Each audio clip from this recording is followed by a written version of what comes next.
Assalamualaikum warahmatullahi wabarakatuh. Shalom, Om Swastiastu, Namo Buddhaya, Salam Kebajikan. Saya Doni Yuskiantoro, Ketua Komisi Informasi Pusat Republik Indonesia, mengapresiasi kepada Polisi Republik Indonesia atas hasil survei indikator yang disampaikan kemarin bahwa masyarakat puas dengan penyelenggaraan mudik Lebaran 2024.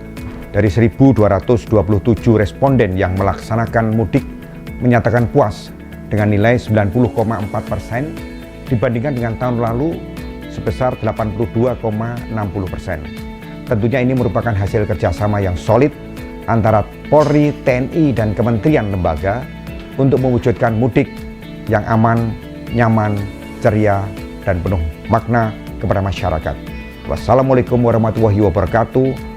Om Santi Santi Santi Om. Salam sehat dan salam sejahtera untuk kita semua.